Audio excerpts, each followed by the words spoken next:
There was a lot of mist during the night, which cast an unsettling silence over the small village. The river meandered through the valley, its low hum drowning out the faint cries of the crickets.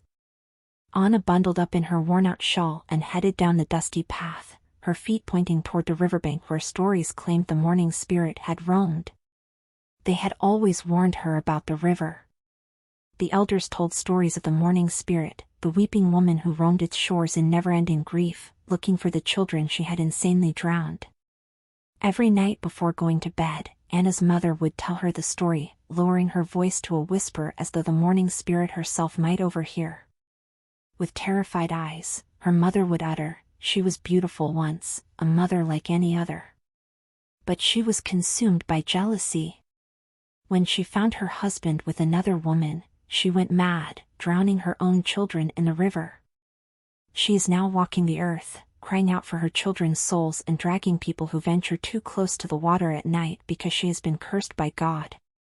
Anna always thought it was just a story, meant to scare children from wandering near the river after dark. However, now that her own son had vanished, she questioned whether there was more to the story than she had previously thought.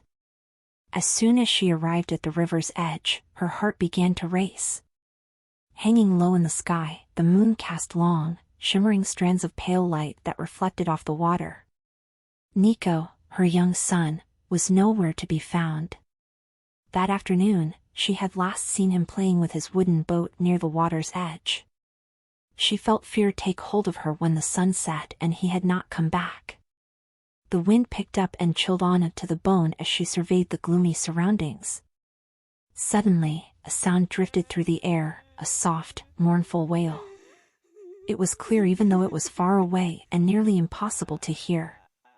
"The Mourning Spirit," she whispered, her throat tightening. Even though her gut told her to turn around, her feet carried her forward. The wail grew louder, more distinct, until it was a keening cry of such sorrow it made her blood run cold. "I, Ms. Hijos." The cry echoed across the water. Even though Anna's heart was racing, she would not give up. She would confront the spirit on her own if the Mourning Spirit had abducted her son. The mist suddenly cleared, revealing a figure by the water's edge.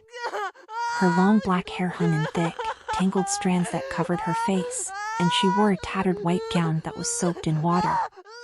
As she sobbed, the woman's shoulders trembled and her cries rose and fell with the river's flow.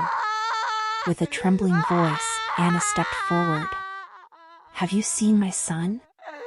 Please tell me where he is." The woman stopped weeping.